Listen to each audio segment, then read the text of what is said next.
मंगलमय मंगल करण वीतराग विज्ञान, नमो ताहि जाते भये अरहंतादि महान। करि मंगल करि हो महान, ग्रंथ करन को काज, जाते मिले समाज सब, पावे निज पद राज।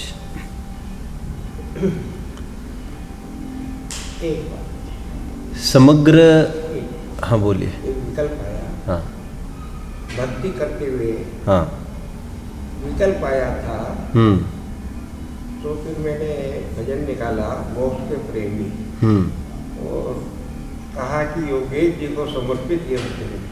हाँ आज का प्रसंग कुछ हाँ चल रहा था। हाँ बराबर। हाँ तो ये जो राग आया, विकल्प आया, हाँ है तो आसान बराबर। इसके बारे में कुछ ऐसा क्यों आया? ऐसा क्यों आया? मतलब मेरे इस तरह के भाव नहीं आते कभी। बराबर। हाँ ऐसे जीवन में नहीं, देखो ऐसा होता है भाई साहब, इसमें घबराने की कोई आवश्यकता नहीं है। नहीं, घबराहट में बिल्कुल भी नहीं। मैं ये कह रहा हूँ कि ये मुझको राग क्यों आया, या भाव कि मैं ये भजन उनको समर्पित करूँ। हाँ नहीं, इसमें ऐसा है भाई साहब, मैं यही कहना चाह रहा था आपको, ये विकल्प क्यों आया, ऐसी भी घबराहट से दूर हो जाओ। कारण ये है क्योंकि एक सच्चे साधक को एक साधक का बहुमान हुआ करता है। एक साधर्मी कोई भी संकट में हो, अजनबी भी क्यों न हो, तो हम चैन से रोटी नहीं खा सकते। करके दिखाइए। हमारे यहाँ तो एक ट्रेंड है, मैं आपको बता दूँ थोड़ा सा, ये भाई साहब तो जानते हैं। जैसे हमको पता चलता है, इसके पूर्व भी थोड़े दिन, लगभग 1 माह पूर्व, आज 1 महीना लगभग पूर्व हो रहा है, और एक साधर्मी भाई को किसी कारण से जेल हुआ, और ये पता चला कि वो अनछना पानी का तो त्यागी है, और हर प्रकार से 2-3 दिन उसने त्याग कर दिया जेल में, सब प्रकार का। हमने यहाँ पर 1 महीना हमारे शक्ति प्रमाण पूरे परिवार ने जो पालन करना था किया। हमको एक 4 दिन पहले एक रिपोर्ट मिली कि एक साधर्मी भाई दिल्ली के, कहना चाहिए जिनको आज हम सिरमौर मान सकते हैं, कहने को वैसे कोई ख्याति प्राप्त नहीं है, कोई धनाढ्य नहीं है, लेकिन उनका आचरण ऐसा है कि अच्छों को लजा देवे आज के आर्यिका मुनियों को भी। और उन पर ऐसी नौबत आ गई है, कुछ बुखार आया, कुछ सभी दांत हिलने लग गए, आधे टूटने लग गए हैं, और फिर भी उनका तो यह पक्का बात है कि अभक्ष दवा तो मैं किसी भी कीमत पर नहीं लेना चाहते। और तो फिर उनको कहा ठीक है, दांत बिठाने के लिए एक बेहोशी का इंजेक्शन तो किसी भी कीमत पर नहीं, और दांत भी कुछ अशुद्ध मटेरियल हो वो भी नहीं चलेगा, जो होगा सो होगा। तो हमको जैसे ही ये पता चला, मैंने घर में ऐसे प्रसंगों को मैं नहीं छोड़ता हूँ, और अपने पूरे परिवारजनों को इस रंग में मैं रंगाना चाहता हूँ। मैंने कहा देखो, अपने साधर्मी भाई पर ये संकट आ गया है। भाई साहब आपको बता दूं, मैं कानू की मम्मी दिल्ली की मैं जो बात कर रहा हूँ, संजीव जी की धर्मपत्नी की मैं बात कर रहा हूँ। और आप जानते हैं उनके बारे में ये प्रसिद्ध था कि उनकी प्रसूति के टाइम में उनको खून चढ़ाने की नौबत आई, तो उन्होंने ये कह दिया था मरण हो तो भले ही हो, ये नहीं हो सकता। डॉक्टर ने तो बाद में टमाटर का कहा, तो उसका तक उन्होंने निषेध किया, और दिल्ली जैसे शहर में रहकर इतना सब पालन करते हैं। फिर मैंने जब जैसे ये सुना तो घर वालों में हमारे बात हुई, तो मैंने कहा देखो भैया, तो फिर हमने 8 दिन सबने रस, पर्टिकुलर रस से भोजन किया। मैं तो 12 महीने ही करता हूँ, लेकिन मेरा बराबर मेरी बच्ची ने भी किया ये। और हमने तय किया सुबह से लेकर लगभग 2 बजे तक घर में कोई बात नहीं करेगा, सब अपना अपना काम करेंगे, विशेष साधना करेंगे और निरंतर उठते बैठते एक ही बात विचार करेंगे। हमारा कहना चाहिए धर्म की रीढ़ की हड्डी धर्मात्मा ही तो हुआ करते। आज धर्मात्मा संकट में है तो हम चैन से कुछ भी नहीं कर सकते। ये तो एक साधर्मी पने का एक ब्लड ग्रुप है, ये उसका तो एक नेचर है। तो आप भगवान के सामने एक साधर्मी का बहुत बहुमान आया, इसमें आश्चर्य और घबराने जैसे इसलिए कुछ नहीं है क्योंकि भूमिका विरुद्ध होता तब तो उस पर हम कुछ विचार करते।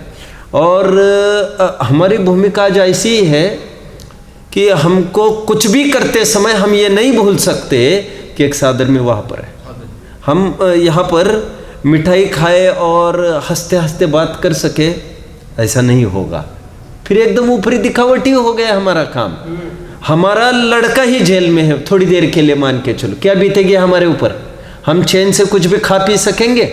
और हमारा वो साधर्मी भाई है, वो खून से बढ़कर रिश्ता, सबसे बड़ा सगापन साधर्मी बने का, ये जो पूरा प्राचीन सूक्ति चलती आई है तो उसका ये रूपक है। और साधर्मी पर आए हुए संकट को अपने ऊपर आया हुआ संकट ही समझता है। ये एक वात्सल्य अंग का सम्यक दर्शन का परिचायक है, तो ये तो एक गुण है। और उसमें भी अपने को यही भावना बहाना चाहिए, सबका अच्छा हो, सबका, क्योंकि धर्म मार्ग में आई हुई बाधा हमारे मूल में कोई व्यक्ति दिमाग में नहीं है, हमारे दिमाग में धर्म और अधर्म है। तो एक धर्म में प्रवीण पुरुष अधर्म से घिर गया है तो हम सोचते धर्म अधर्म में प्रवृत्ति ना हो, धर्म न टूटे। ये तो मैं समझता हूँ ये तो तीर्थंकर प्रकृति के बंध का कारण होता है। सम्यक दृष्टियों के सबका तत्व ज्ञान बराबर बना रहे, सबकी समाधि बराबर बनी रही, तत्व ज्ञान बना रहे, तो ये स्वाभाविक है होना, उसमें कुछ भी ऐसी बात नहीं है।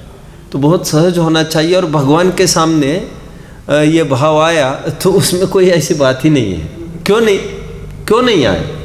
एक निरंतर उठते बैठते जागते यही होना ही चाहिए। और इस बहाने हमें यह सोचना चाहिए कितना दर्दनाक है ये संसार। अच्छे के नाम पर भी पर में प्रवृत्ति करना है तो अपराध। कितना अच्छा है हम अपना बढ़िया अपना काम करें तो और उठने की सोचना चाहिए हमको। ये बहुत अच्छी चीज़ है। क्या सीख ताको दीजिए जाको सीख सुहाए, सीख न दीजिए बांद्रा बैये के घर जाए। अभी समय ये है कि हम अपना घर संवारे, हम किन किन को जागरण कराएंगे, ये भी एक सहज में विकल्प आए बिना नहीं रहेगा।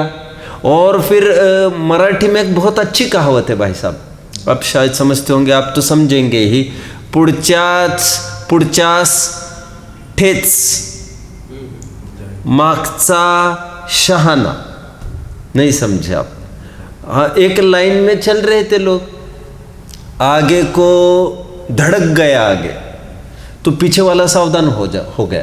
पुढच्याच ठेच मागचा शहाना, ये कहावत है। आगे का ठोकर खा गया तो पीछे का एकदम सावधान होता है।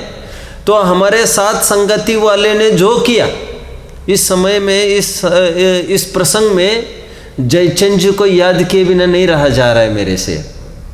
और जयचंद जी की खासियत ये रही कि जब उनका लड़का, भाई साहब के सामने तो चर्चा काफ़ी चल चुकी है, उनका लड़का नंदलाल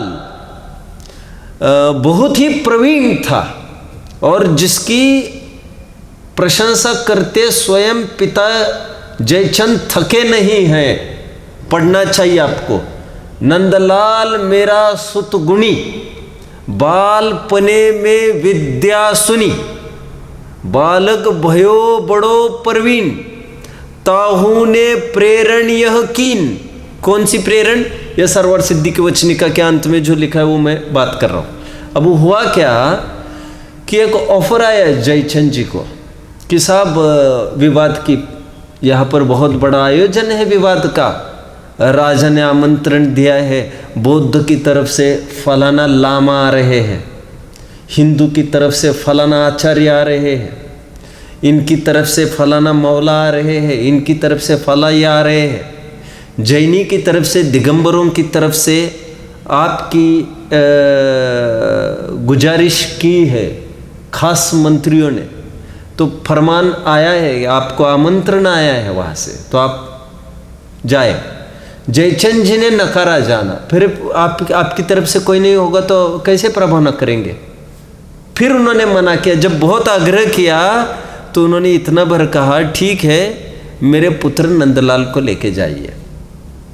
नंदलाल जब सब जीत कर आया, मैं दूसरा पक्ष भी दिखा रहा हूँ आपको, second phase, second part of the truth. एक तो वो पार्ट मैंने बताया पहला, अभी दूसरा बात मैं ये कह रहा हूँ आपको कि उन्होंने नंदलाल को फिर बहुत, जब नौबत पड़ी नंदलाल को कहा जाओ तुम देख कर आओ।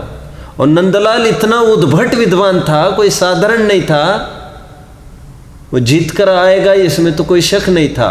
जब जीत कर आया दरवाजे पर तो कितनी जागीरें बहाल कर दी थी उसको तत्समय के राजा ने, आई थिंक राजा जय सिंह होना चाहिए, उसने इतनी जागीरें बहाल कर दी थी, इतना सोना आदि मुद्राएं दी थी, माला माल करके जब वो लौटा तो घर के दरवाजे पर ही खड़े रहकर जयचंद ने अपने, जयचंद जी छाबड़ा वचनिकाकार और लगभग 11-12 कृतियाँ उनके नाम पर है, कहना चाहिए एक सूरज कहा जा सकता है जैन शासन का।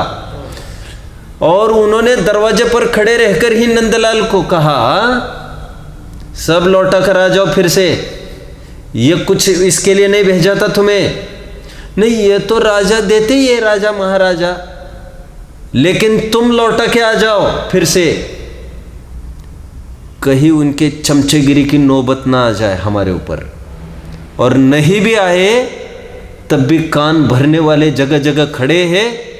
देखा नहीं हमारे गुरुजी का क्या हाल हुआ, हमारे आंखों के सामने उनको, बोलिए, सभी भीड़ के बीच में से उनको खींच कर ले गए, दुनिया देखती रही, और हाथी के पैर के नीचे कुचलवाया, गाड़ी और रोलर के नीचे नहीं, हाथी के पैर के नीचे कुचलवाया उसको, उनको, और कीच में गड़वाया।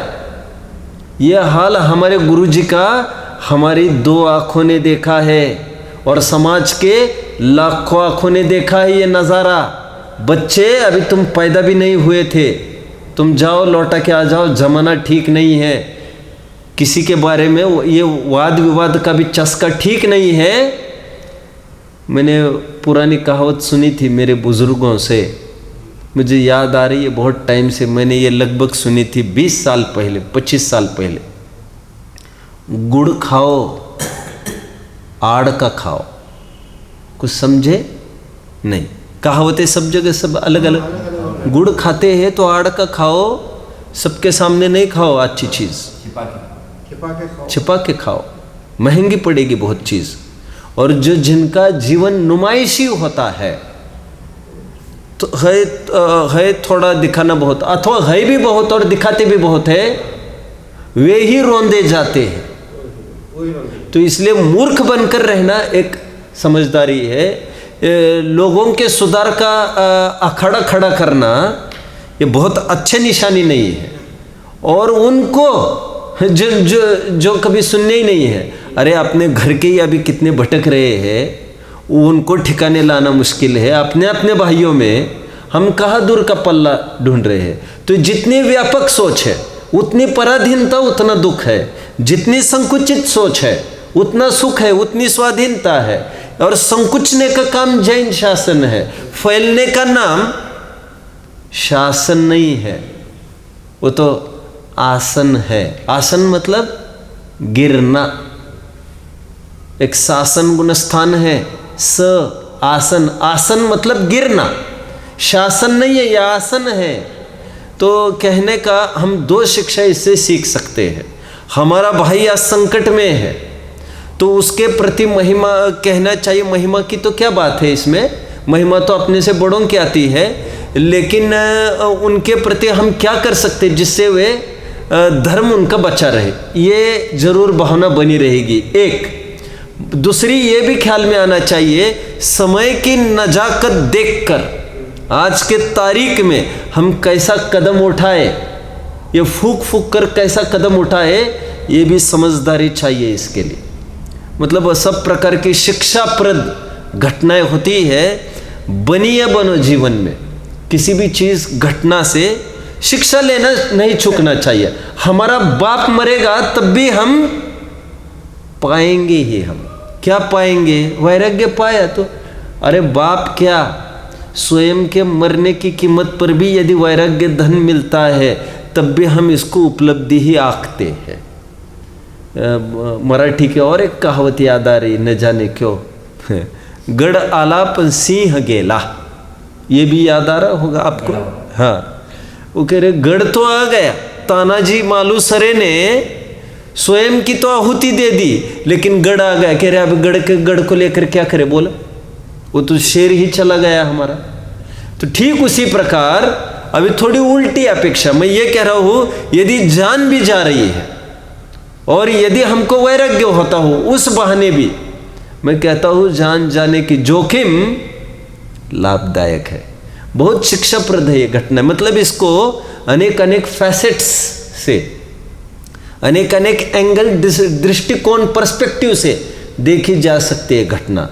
तो सहज भाव में हमें एक शिक्षा मिली कि यह काल ऐसा नहीं है बहुत सुधार का बीड़ा उठाने का, बहुत मूछ ऊपर करने का।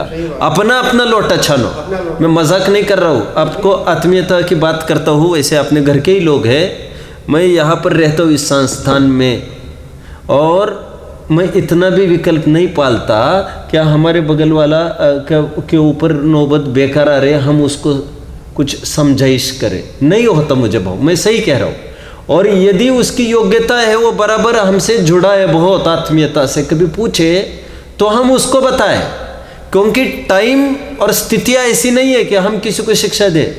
भाई साहब, रात दिन पसीना खून पसीना जिसने एक किया है, ऐसे बाप की समय आने पर बच्चा भी नहीं सुनता है। और सबसे मेहनत ज़्यादा तो हमने बच्चे पर की है। तो दुनिया से हम क्या उम्मीद कर सकते कि वो हमारे माने? तो वो बात सब बिगड़ जाती है। हम उसका अच्छे के लिए कहें और वो बुरी माने। सब मैंने सब प्रकार की बातें देखी है, इसलिए मैं ये धंधे में लफड़े में नहीं पड़ता हूँ।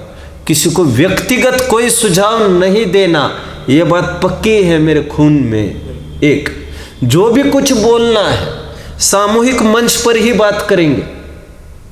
मुझे कितना भी बेसब्री हुई आपको देखकर बात करने की, मुझे कंट्रोल करता हूँ, संयमित करता हूँ, मुझे बात नहीं करना है आपसे। मुझे केवल मंच पर ही बात करना है। ये मेरा ऐसा जीवन मैं बनाने का कोशिश है मेरा। मंच के अलावा मुझे किसी से कोई बात नहीं करना है, क्योंकि यह सर्वोत्तम बात मैं परोसूंगा यहाँ से, और इसमें सबका समाधान ही करूँगा। समाधान वो थोड़ी है जो मंच से नीचे होगा, वो तो एक सांत्वना होगी, मन रख रखाव की बात होगी। वो बहुत अच्छी और सच्ची बात मैं नहीं कह सकूँगा। उसमें आपके दिल को, आपके दिमाग को भी थोड़ा राजी रखने का भी एक दृष्टिकोण दिमाग में पड़ा रहता है, और वो मैं ये गद्दी पर बैठने पर ये भी कुछ नहीं होता। तो मैंने तय किया है, जिसको कुछ कहना गद्दी पर ही, अपनों को भी मैं सुझाव तब तक नहीं देता जब तक वे जरूरी बहुत समझे। मजाक नहीं कर रहा, और मैं बहुत बातें नहीं कहकर दिखाता हूँ आपको। मुझे कई जनों ने कहा बताओ तो मैं कहता हूँ अभी नहीं, थोड़ा समय आने पर बताऊँगा। आपकी योग्यता पके तो, नहीं तो कोई वैसी उम्मीद नहीं रखना। बताओ ना। अरे ऐसे कैसे बताए? अभी कोई बात ही नहीं बनने वाली है, तो हम क्या निरर्थक बात करें क्या? तो मतलब ये घटना कई तरह से विचारणीय है। और मैं कह रहा हूँ, अभी कोई ये कह सकता है ककड़ी के चोर को कटार दिखा दी, आदि जो भी, लेकिन हमें शिक्षा तो लेना ही चाहिए हर एक घटना से, और अपना अपना काम हमें करना चाहिए। बजने दे तू जग की तंत्री को, तू उसे कभी न छेड़, तुझे पराई क्या पड़ी अपनी आप निबेड़। यह कबीर के इस वचन को मैं बहुत आस्था रखता हूँ इसकी। तो अपना अपना काम पर ही मैं ज़्यादा भरोसा रखता हूँ। यही मूल में बात है। और बाद बाकी हमें भावना हुई उस उनके प्रति किसी साधर्मी संकट में है तो सोचकर, तो एक सहज की बात है वो, ठीक है। लेकिन फटे में टांग उलझाना क्या मतलब का है? आप समझ रहे हैं ना मेरे सब बातों को? तो वो तो ठीक है, वो फंस गए, वो निकल जाए, लेकिन क्या मतलब था ये सब करने का? बहुत कोई ऐसे बहुत औचित नहीं है। अपना इतना काम है, ह्यूज वर्क, जिसमें बुद्धि लगा सकते हैं, ऐसा बहुत बड़ा काम कर सकते हैं, वो करना चाहिए जो फॉर जनरेशंस टुगेदर चले। कुन स्वामी ने साहित्य लिखा हो 2000 वर्ष तक चला, मोक्ष मार्ग प्रकाशक चला वो 250 वर्ष तक चला, आगे तो चलता ही रहेगा। इतना तो चल ही गया। अभी किसमें कितना समय खपाते बताइए? किसमें कितना समय खपाया जा सकता है बताइए ना? ज़्यादा समय नहीं है ना। और फिर अभी वर्तमान स्थिति को देखकर कुछ हमने आलोचना कर दी। स्थितियाँ रोजाना बदलती रहेगी, कौन कौन सी स्थिति पर कितनी आलोचना कर पाएंगे? तो एक धारदार और सशक्त साधन वस्तु स्वरूप का निरूपण है, जिसमें जितनी भी आलोचनाओं, जितनी भी कमियों की संभावनाएं हैं, वो अपने आप बुलडोजर के माध्यम से जिस प्रकार अतिक्रमण हटती है, उस प्रकार सब हटने का उसमें ताकत हुआ करती है। तो एक मूल बात ही होना चाहिए, ऐसा मैं समझता हूँ। तो ये आ गए हैं संकट अभी, और इसमें हमें जरूर कुछ न कुछ करना चाहिए। और क्या करना चाहिए कि जैसे मैं मेरे स्तर पर जितना कुछ कर सकता हूँ, खाने में पाने में जितना संयमित में कर सकता हूँ, निद्रा में कमी, ये करना चाहिए हमको। तो ऐसे करना चाहिए। लोक में भी एक मान्यता है कि कोई मर जाए तो कहते 2 मिनट खड़े रहो। हमारे असेंबली में ऐसा होता था, स्कूल में। आज ये चले गए, 2 मिनट खड़े रहेंगे, शांति से रहेंगे और उनके आत्मा को शांति हो, ये भावना भाएंगे 2 मिनट के लिए। तो हम तो करना ही चाहिए इतना। मुनिराज भी अपने संगस्त मुनि पर आए हुए संकट, यहाँ वहाँ आसपास आए हुए संकट को देखकर वे भी ऐसे अपनी आहारचर्या वगैरह को तक छोड़ देते।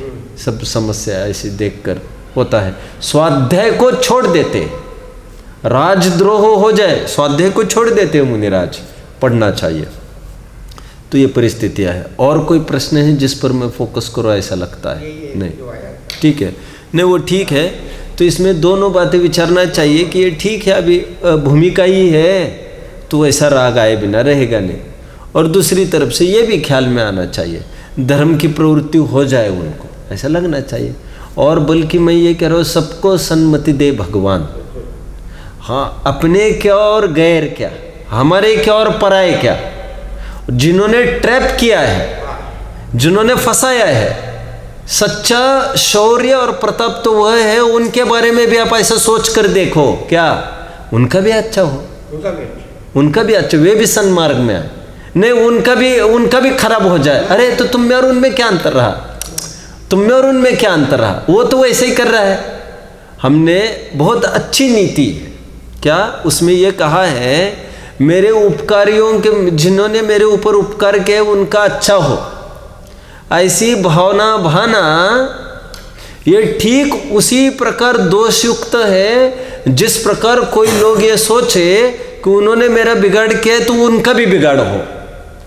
तो नीतिकारों ने दोनों को बराबर कहा है, जैसे वे वैसा मानते वैसे तुम मानते, अच्छों का अच्छा हो, वे मानते बुरे का बुरा हो, तुम अच्छों को अच्छा मानते हो। तुम तो साधुपना तो वो है जो अपकारी के प्रति भी उपकार की भावना भाए, नीति है। तो हम तो ये भावना भाना चाहिए कि अपने हो गैर हो, अपने हो पराये हो, सबको सन्मति दे भगवान।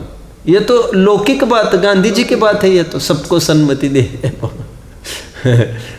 तो ये तो लौकिक रीति, भावना मेरी हमेशा ऐसी रहती है। हाँ, सन 76 में कानपुर में, हाँ, स्वामी जी के द्वारा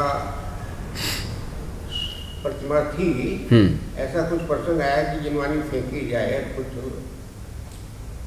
तो जिसने ये सब विरोध किया था वो पूजा एक साथ करते थे हम, वो बोला कि बाद में कि आपने कोई कमेंट नहीं किया। और उसको उस समय एक ही शब्द कहा था, स्वाध्याय का। बराबर, हमने उसको एक ही शब्द कहा था, स्वाध्याय, बराबर। अच्छा, अपने साथियों ने जब हमको कहा कि अब क्या करना है, हमने कुछ नहीं करना है। जब तक मैं ना हूँ, मैं वहाँ से 14 किलोमीटर दूर रहता था मंदिर से, मैंने जब तक मैं ना हूँ कोई मुंह नहीं खोलेगा। और मैं आने के बाद कोशिश करूँगा। फिर भी क्या योजना है, हमने आने को जब आगे क्या करोगे, हमने उनसे कहेंगे कि भाई शास्त्र अगर आप अनुमति दें हम अपने आप उठा के लें, और अगर आपको फेंकना ही है तो हम नीचे चद्दर निकाल के खड़े हो जाएंगे। बराबर। उसके बाद फिर क्या होगा, मैंने उनको एक शब्द में और कहूँगा कि श्री जी को मत फेंकना। श्री जी स्वामी जी के द्वारा से ये इवन हमारे साथियों को भी नहीं पता था। उसकी सोच पहले श्री जी से क्या मतलब, तुम रोजाना प्रचार करते हो, कभी उसकी वो पढ़ी? जब वो पढ़ी तो वो सब जो हो सकता हो कि उसको भी, विरोधी को भी ये बात पता चल गई थी हमारी, तभी कोई कार्रवाई नहीं हुई। बाद में उसने पूछा कि भाई आप कुछ बोले नहीं, बराबर, कोई कमेंट आपने नहीं किया, आपने स्वाध्याय करो। बराबर। हमने उसको यही कहा क्या, और इसमें क्या होता है, बहुत सारी बातें हैं विचारणीय। कभी शक्ति की बात होती है, कभी युक्ति की बात होती है, और राजा होता है यदि तो वो सब प्रयोग कर सकता है, लेकिन जो जानता है उसकी शक्ति नहीं है।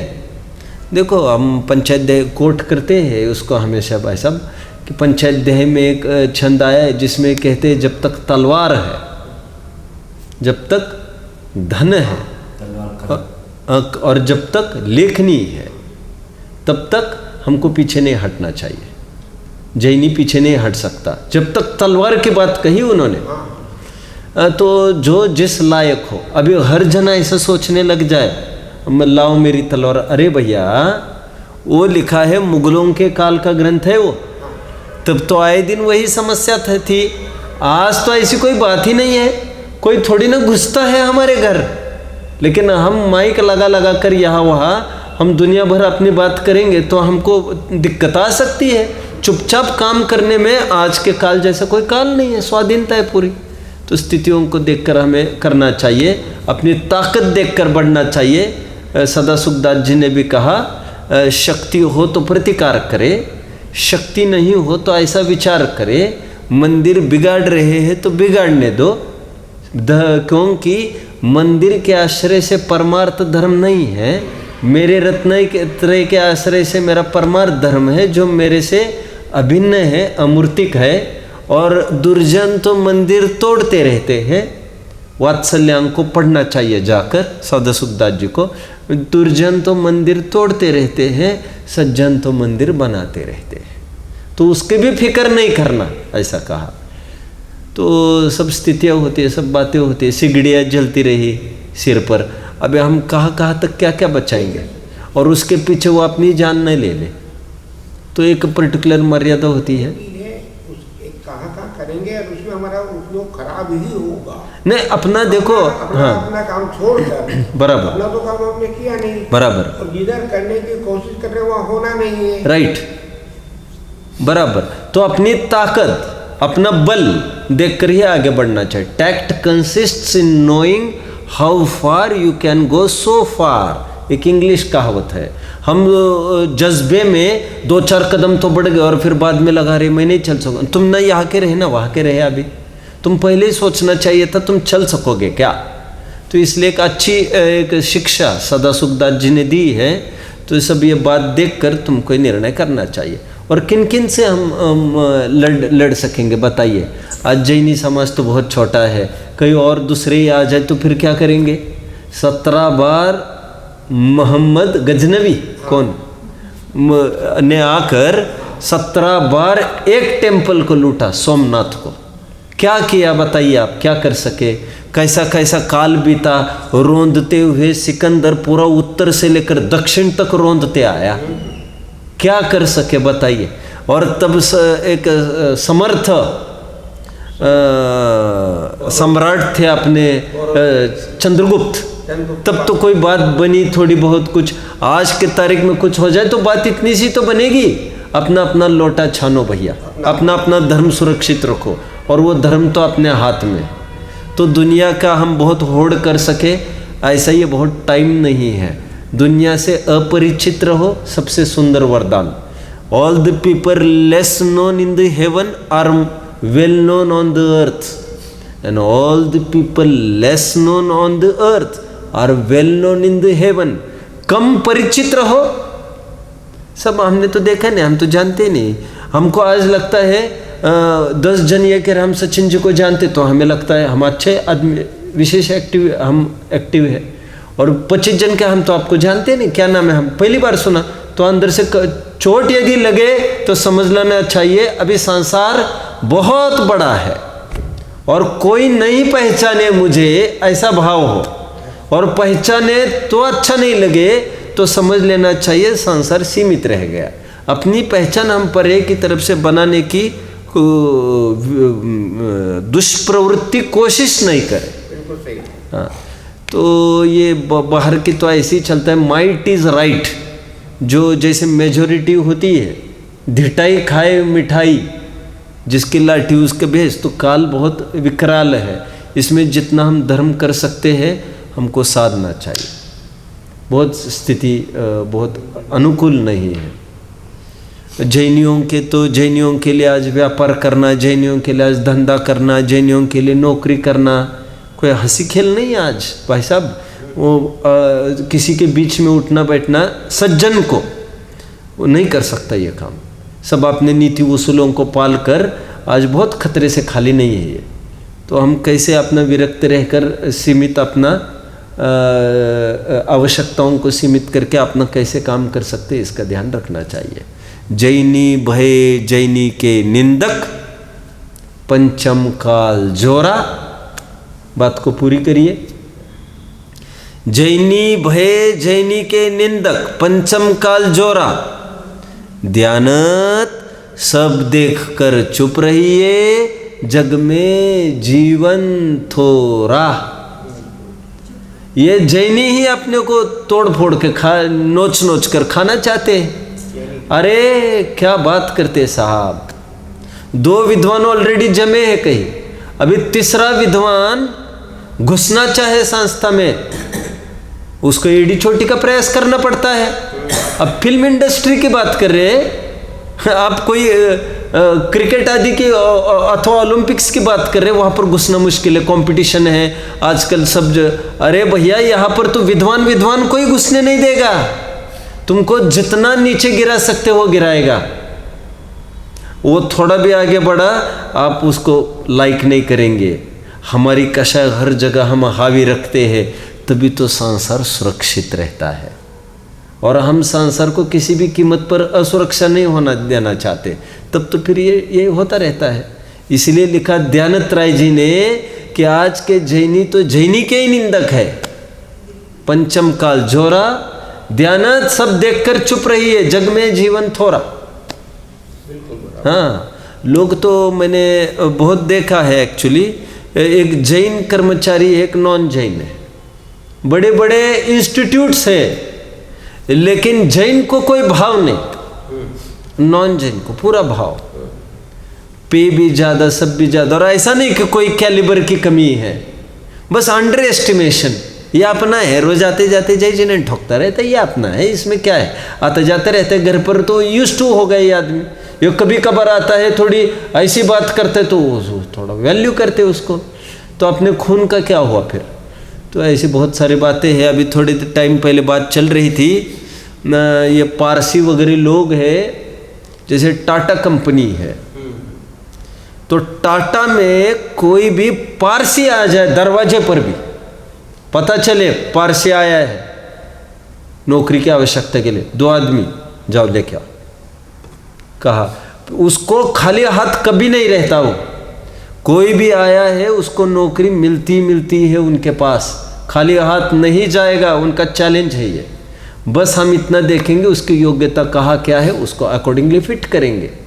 हमारी जितनी समाज की परवरिश हम कर सकते हैं, वृद्धि कर सकेंगे, संरक्षण कर सकेंगे, जरूर करेंगे। ऐसा सब में अपना अपना हुआ करता है। तो जैनियों में खास कमी है। सिखों में आपस में कितना भाईचारा है, मैंने तो ये सुना है गुरुद्वार में रोजाना ट्रकों की ट्रकों आती है और ये पता नहीं चलता है ये देने वाला का आदमी कौन है। आता है, पलटता है, चले जाते हैं, आते हैं, पलटते हैं, चले जाते हैं, हाथ जोड़ते हैं, कहते हैं साहब जगह मिलेगी, थोड़ा पलटना है, साहब साहब साहब। अब यकीन मान सकते हैं ऐसे काल में भी ऐसी स्थितियां है। सिखों में ट्रकों रोजाना खाली हो रही और कोई नाम नहीं, किसी का कुछ नहीं, सब में सब प्रकार का वात्सल्य देखा जाता है।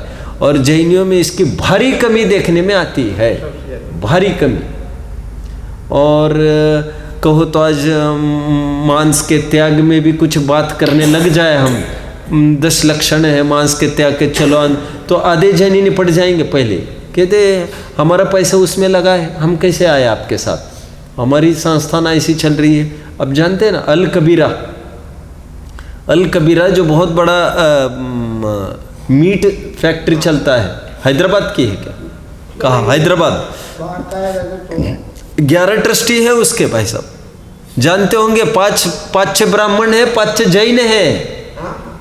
लो अब कैसे क्या करें हम, तो ये सब शर्मनाक बात होती है। तो आज की बहुत ऐसी बात नहीं है कि हम खुलकर किसी पर छीटा कैसे ऐसे कर सके। मेरे सामने भी बात आई थी कि हम नाम लेकर, आप भी थे क्या, नाम ले नहीं आप नहीं थे, नाम लेकर हम किसी का कुछ करें तो क्या दिक्कत है, मुझे कहा। मैंने कहा कर सकते हैं, लेकिन हमारा विद्यार्थी हो तो, हमारा विद्यार्थी हो, सालों पढ़ा हो, भरोसा तो उसका भी नहीं। हम उसको कहे 10 साल हमने जिसको पढ़ा है उसको भी नाम लेकर कुछ कहे तो भरोसा तो उसको भी नहीं, वो पछाएगा कि नहीं। लेकिन इसके बाहर हम कर नहीं सकते किसी को भी आज नाम लेकर, ऐसा मैंने बोला। मैंने कहा नहीं कर सकते, और यदि कर सकते हैं तो हमारा विद्यार्थी हो तो, क्योंकि वो आए ही है पढ़ने। बाद बाकी किसी को रोक टोक करने का बहुत ज़माना नहीं है। हम अपना अपना, मैंने कहा ना आड़ का गुड़ खाना, इतनी सी बात है ना। फिर बनारसी दास जी की याद आ रही है, 10 दिन के मेहमान जगत जन, बोली बिगाड़े कौन सो, हम तो बैठे अपनी मौन सो। किससे क्या सुझाव करे, अभी क्या सुझाव दे किसको, ऐसा करो ऐसा करो। अरे हमारा माथा खराब हो रहा है, सामने वाले कह रहे माथा खराब हो रहा है, ये टोकते हैं बार बार, ऐसा करो वैसा करो वैसा करो वैसा करो। अरे हमारा माथा खराब होना चाहिए, बार बार ऐसा करो वैसा करो, हम खाली बैठे क्या, तुम्हारा काम करो, देख लो, समझ लो। मतलब और ये काम तो गले कभी नहीं लेना, क्या 10 आदमी मेरे हाथ के नीचे होने का, कभी नहीं लेना। मैं आपको बता देता हूँ, मैं खनिया धाना में भी था, तो मुझे ये कहते थे कि आप सब डिसाइड करेंगे धर्म। मैंने कहा नहीं, मैं नहीं डिसाइड कर सकता, I am not decision maker. तो एक साधन वार्डन जो आया है आपका नया, तो वो बताए मुझे कहाँ क्लास लेना है। नहीं आप कैसी बात करते, आप सब तय करो कहाँ पर किसकी क्या क्लास लगे। मैंने कहा साहब हमको जीने दो शांति से, क्योंकि यदि वार्डन हमको कहे वहाँ क्लास लेना है, हम कम से कम उसको ये तो कह सकते हैं साहब वो रूम तो ताला है, अभी उसके लिए उसको भागना है, क्या पर्यात्मक क्या विकल्पात्मक व्यवस्था करनी है, हम तो कहकर ख़त्म हो जाएंगे। लेकिन ये कौन माथे में इतने बड़ा डंडा बांध कर लेंगे कि ये तुम्हारी, वो आकर कहेगा साहब ऐसा नहीं वैसा हो रहा है, बच्चा ऐसा कर रहे वैसा कर रहे। अब हम ये करते बैठेंगे क्या, हम अपना उपयोग पूरा आचार्यों की वाणी में लगाए, ऐसे फील्ड का चयन हम ही करें। और कोई कहते हैं हमें बहुत टेंशन, अरे मूर्ख तुमने स्वयं चयन किया है ऐसे फील्ड का, ना हमको इनकी भी सुनिए। मूर्ख तुमने स्वयं आग में हाथ डाला है, तुम्हारे जहर मुंह में रखा है, तुम्हारे पास सभी अवसर थे, कोई किसी को ये कहता नहीं है ये करो ये करो। मुझे थोड़ी कोई आया था कहने के लिए, हमने कॉलेज छोड़ा बिजनेस किया, मुझे थोड़ी आया कोई कहने के लिए तुम ये करो वो करो। सब फील्ड्स खड़े ही ना हमारे सामने, लेकिन हम मूर्ख बन के अपना काम करना है साहब, हमको कुछ नहीं आता। अभी कोई बात आएगी तो ये मैं एकदम सही बात कह रहा हूँ आपको। मुझे खनिया दाना में भी मुझे ये आदत थी, खनिया दाना की मुझे याद आती है आज कि मैं नागपुर था, तो मुझे फ़ोन करके ट्रस्टी ने कहा कि भैया आप एक काम करना, वहाँ का एक बच्चा है जो इंटरव्यू में आना चाहता है खनियादान, वो नागपुर से कहा कैसे आएगा, आप इंटरव्यू उसका ले लीजिए वहाँ पर, तो जैसा आप कहेंगे सिलेक्शन करना नहीं करना हम कर लेंगे, आपको अच्छा नहीं लगेगा, लेकिन ये मैं मेरी अपना एक रूल बताता हूँ मेरा अपना लाइफ का। मैंने कहा नहीं साहब मैं उसका इंटरव्यू नहीं ले सकूँगा। तो मैंने कहा इंटरव्यू कौन लेना जिम्मेदार है, तो कहते वो लेते हैं प्रिंसिपल। मैंने कहा उन्हीं को लेने दे दो। तब ऑनलाइन वगैरह कुछ नहीं चलता था, कितने साल पहले की मैं बात कर रहा हूँ, 12-15 साल। तो फिर उनका वो गरीब वो आ नहीं सकता। मैंने कहा उसका पूरा आने जाने का किराया मैं दूंगा, लेकिन ये मैं काम नहीं कर सकता। फिर ऐसा लिया तुमने लिया, अरे कौन माथा दुखाए वो, हम नहीं कर सकते ना ये, हम केवल आचार्यों की वाणी को पुटअप कर सकते हैं और उसमें पूरा प्रयास करेंगे, रात दिन उसी की मेहनत करेंगे और उसी में अपना जीवन जिएंगे। उसके अलावा कुछ भी, ये चद्दर ऐसे नहीं ऐसा रखना तो इसमें माथा खपेगा, दूसरे दिन नहीं दिखेगी वैसी, फिर विकल्प खड़ा। तो तुम अपना अपना लोटा छानो, ऐसा अपना मतलब जीवन का एक होना चाहिए। आपकी उम्र में तो ये होना ही चाहिए, लेकिन जीवन को सुख शांतिमय करने के लिए बहुत छोटे छोटे सूत्र हैं, उसका अमल होना जरूरी है। हम जितनी जगह अपने टांग फंसाएंगे, है ना, अपना मुंह मारेंगे हल्की भाषा में, उतनी जगह हमको तो वो डंडे पड़ने हैं। हमारे सामने हमारा रखकर हम यहाँ वहाँ मुंह मारेंगे तो क्या करता है ग्वाला, देखा होगा कभी, अरे सामने रखो रही, हाँ मुँह मार रही, वो भी नहीं खा पाएगा, ये भी नहीं खा पाएगा। तो ये एक बात ये होती है। शायद अपना और कोई बात, भाई साहब आज बहुत अच्छे विषय की मांग कर रहे थे वैसे सूत्रात्मक, नहीं लेकिन कोई बात नहीं इसमें। हाँ आ गई, हाँ अभी तो समय ही हो रहा है। मैं तो ये कह रहा हूँ जीवन एक अभ्यासशाला है, जीवन एक प्रयोगशाला है। ये कोई बात ऐसी थोड़ी है कि यहाँ धर्म होता है फिर 1 घंटा 7 से 8 यहाँ पर धर्म होता है, सब धर्म होता है। अरे ये तो धर्म की टिप्स कुछ दी जाती है, टिप्स दी जाती है, और वो देने पर भी तुम वैसे खाली रहते तो क्या बात क्या है उसमें।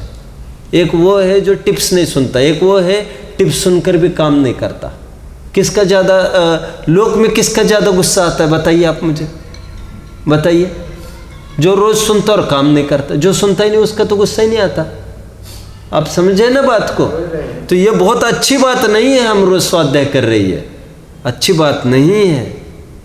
इसलिए कहता हूँ ये स्वाभिमान और अकड़ के हम 30 साल से ये काम कर रहे हैं। भैया तुम 3 साल से अब यही हो, अब यही करना है तुम्हें, तो ये बहुत मजबूरी का काम है हमें। भैया क्या करे, मन रमता नहीं तो करना पड़ता है कि टोन अलग है और ये कॉलर ऊपर की तो टोन ही ठीक नहीं है।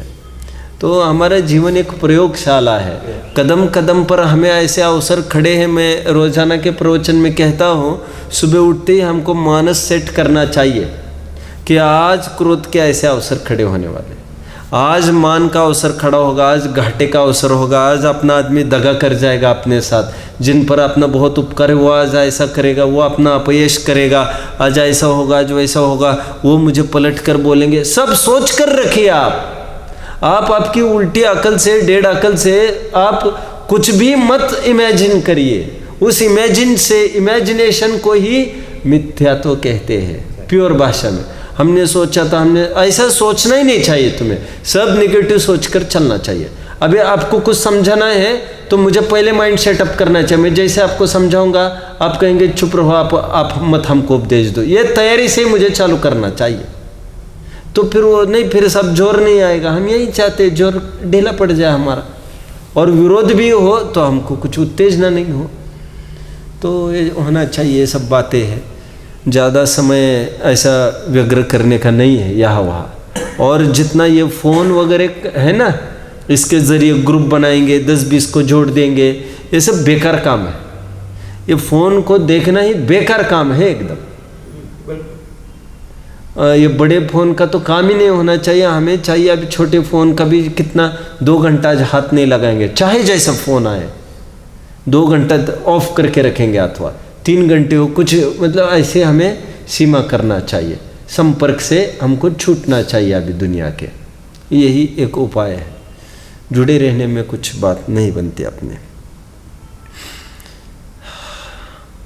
आचार्यों की एक एक वाणी में इतना सार है, एक भी लाइन ले लो। अभी भाई साहब कह रहे थे इस पर, बहुत अच्छी बात कही भाई साहब ने अभी। मैंने कहा क्या? तो कहते हैं हिंसा में प्रमाद परिणति मूल है, इस पर चलाओ। और इस पंक्ति में इतना रहस्य है जिन शासन का मैं तो ये कह रहा हूँ इसको कितने पहलुओं से खोला जा सकता है, क्योंकि ये तो बीज अक्षर है ना, महापुरुषों ने लिखे द्वारा। हम तो जितना खोले उतना कम है इसको। क्या कहना चाहते हैं यहाँ पर टोडरमल जी? मतलब हम पूरी अकल इसमें लगाए अनेक रूप से, क्या कहना चाहते क्या नहीं सूत्रात, बस इतनी सी बात है। हाँ, हमारी उतरती उम्र में ये हमारे लिए बहुत ज़रूरी उपकारी है। और वानप्रस्थाश्रम के साथ बाद संन्यास आश्रम आता है। वानप्रस्थाश्रम में तो बीवी बच्चों से बच्चे ऊपर वाले और नीचे वालों से ही पिंड छुड़ाया जाता है, लेकिन संन्यास आश्रम में तो पति पत्नी के प्रति भी कोई राग नहीं रखा जाता। हमारे यहाँ उसे परिग्रह त्याग प्रतिमा कहते हैं। और परिग्रह त्याग प्रतिमा में इतना ऐसा विभाजन होता है जिसमें पत्नी संबंधी भी सब राग खत्म हो जाता है, विरोधी हिंसा वगैरह भी नहीं करता। फिर अनुमति त्याग प्रतिमा पर आकर खड़ा होता है। फिर उद्दिष्ट त्याग प्रतिमा, मुनि दशा, ये सब क्रम है।